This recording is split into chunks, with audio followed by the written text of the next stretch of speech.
Olot tumani ma'muriy jihatdan 38 ta mahalla fuqarolar yig'iniga bo'lingan va ularda 22 mingdan ortiq xonadon, qariyb 30 mingga yaqin oilada bugunga kelib 110 ming atrofidagi aholi istiqomat qiladi. Hozirda tomorqadan foydalanish, bu orqali aholi bandligini ta'minlash va oilalar daromadini oshirish yo'nalishida Olotda ham anchagina salmoqli natijalarga erishilyapti. Aytish lozim, prezidentimizning 2025-yil 14-fevraldagi tomorqa yer egalari va dehqon xo'jaliklari faoliyatida zamonaviy tashkiliy tizimni joriy qilish va moliyaviy qo'llab-quvvatlashning qo'shimcha chora-tadbirlari to'g'risidagi farmoni bu ishlarni yangi bosqichga olib chiqdi. Mulohazalarimizni viloyatning eng chekka tumani Olot misolida izohlaydigan bo'lsak, hozirda hududda aholi ixtiyoridagi tomorqalar 2767 gektarni, dehqon xo'jaliklari tasarrufidagi yerlar 1516 gektarni tashkil qilmoqda. Ushbu maydonlarga zamonaviy yondashuvlar orqali o'tgan 2025-yilda qariyb 80 ming tonna hosil olindi. Bu bilan yer egalari 2 milliard so'mdan oshiqroq daromadga ega bo'lishdi. Bundan ko'rish mumkinki, bozorlarimizga yetkazib berilayotgan qishloq xo'jaligi mahsulotlarini yetishtirishda nafaqat dehqon va fermerlar, balki aholining ham hissasi ortib bormoqda. Tumanning Bo'ribek-Chandir mahallasi ham bu bo'yicha yetakchilar qatorida boryapti. Fuqarolar yig'inida jami 3,5 ming nafar atrofidagi aholi vakili istiqomat qilmoqda. Mahalla ahlining asosiy drayveri dehqonchilik va chorvachilik ekanligini inobatga olsak, bu yerda ekin yeridan unumli foydalanishga alohida e'tibor qaratilyapti.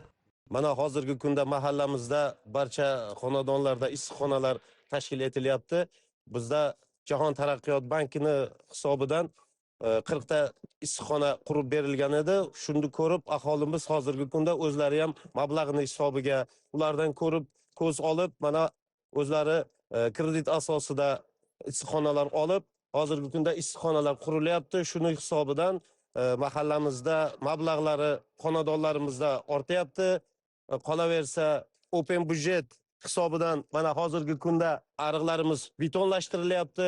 Kundan kunga sharoitlarimiz yaxshilanib boryapti. Hozirgi kunda mahallamizda mana shu mahallamizni drayveri ham issiqxonaga aylanyapti. Bir qancha xonadonlarimiz o'z hisobidan, qolaversa kredit asosida mablag'lar olib issiqxonalar tashkil qilyapti. Shuni hisobidan o'zlarini xonadonlarini rivojlantirib borishyapti. Hozirgi kunda mana shu issiqxonalarda evazidan mahalliy bozorlarimizda ham o'zimizda yetishtirilgan oziq-ovqatlar bilan ta'minlash ortib bormoqda. Mahallada tomorqachi va issiqxonachi xonadonlarda bir kontur bir mahsulot tamoyili asosida loviya ekib yetishtirishda katta tajriba to'plangan. Shu bilan birga qishki mavsumda dehqonchilik qilayotgan aholi xonadonlarida pomidor, bodring, sarimsoq, piyoz, karam bilan birga bulg'or qalampir yetishtirishda ham qator yutuqlarga erishilyapti. Issiqxona xo'jaligi qishloq aholisi daromadini oshirish, bozorni sifatli mahsulot bilan ta'minlashda muhim ahamiyat kasb etayotganini Olmagul Safarova tajribasi misolida ham izohlash mumkin.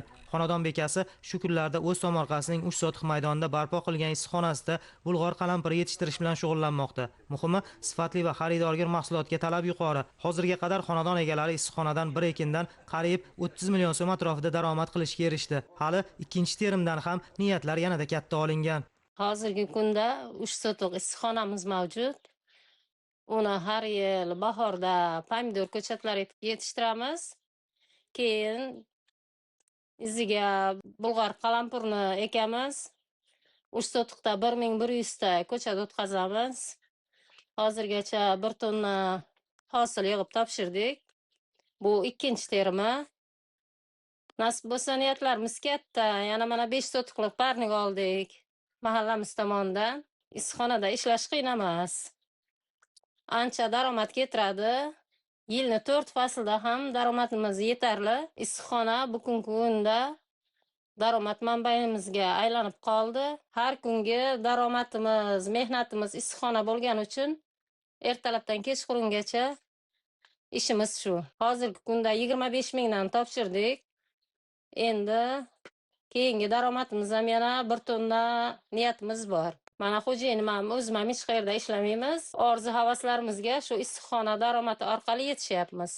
Mehnatsevarlik va ishbilarmonlikka asoslangan oilaning maqsadi yaqin oylarda issiqxonani 5 sotiqga kengaytirib, mahsulot yetishtirishni, tayinki moddiy manfaatdorlikni oshirishga qaratilgan. Ayni shu xonadonga tutash Alisher Ro'ziyev oilasi ham har bir qarich yerdan unumli foydalanib, birinchidan o'z daromadini oshiryapti, ikkinchidan bozorlar to'kinligi va arzonligiga munosib hissa qo'shmoqda. Ertalabdan kechgacha tomorqamizda mehnat qilamiz. Issiqxonada ishlash insonga zavq bag'ishlaydi. Yashillik, mehnat va sabr orqali barcha orzu-havaslarimizga erishmoqdamiz. Hademay pomidordan ko'zlagan hosilni saranjom tejomlab olsak, daromadimiz ham o'ylaganimizdek bo'ladi, deydi mahallaning tajribali tomorqa yer egalaridan biri Tursuntosh Ostonova. Erta bahorga borib, bu yerni puxta tayyorlab, o'g'itga to'yintirib, chuqur haydab, yana navbatdagi hosil urug'ini qadashni rejalashtirgan oila o'z tomorqasida mehnat qilib, orzu-havaslariga erishyapti.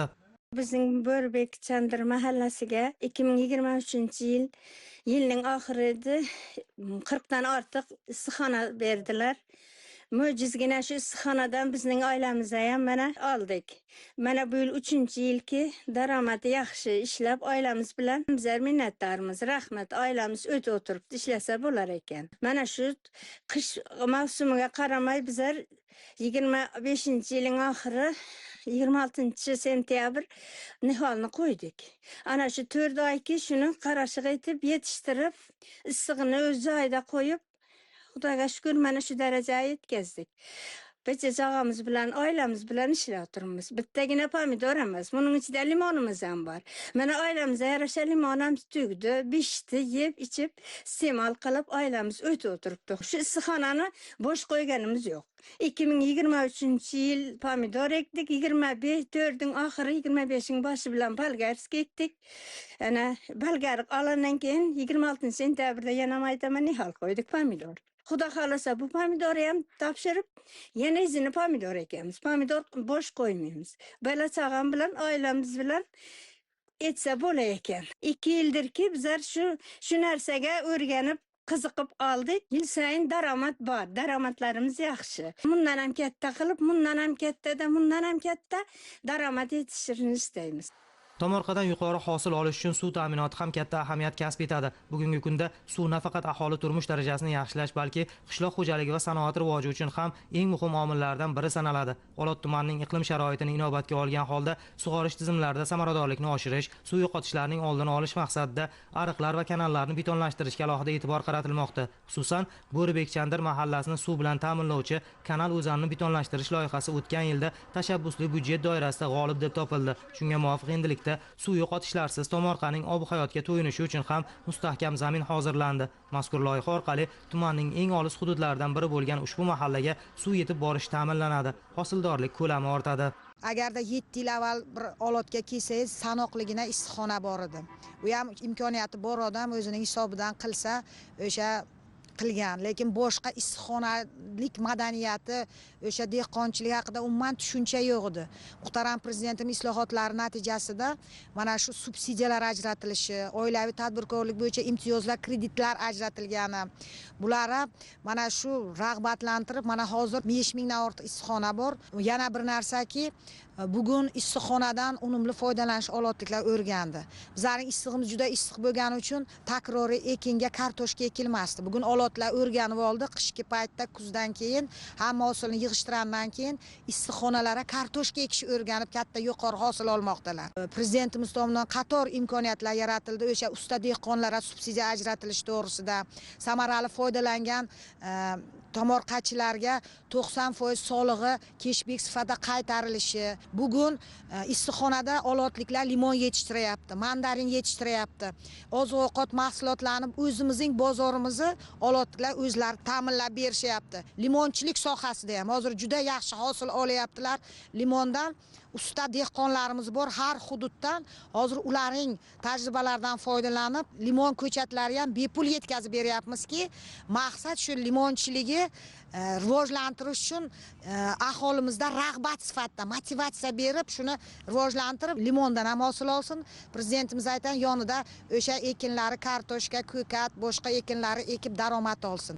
Ko'rinib turibdiki, Olotda tadbirkor va mirishkor dehqonlar juda ko'p. Biz bir mahallaning 3 xonadoni darajasida bunga amin bo'ldik. Asosiysi yerdan unumli foydalanib, mahalladoshlarga o'rnak bo'layotgan oilalar o'z tajribasini ommalashtirgan holda atrofdagilarning ham farovon yashashi uchun munosib hissa qo'shishmoqda.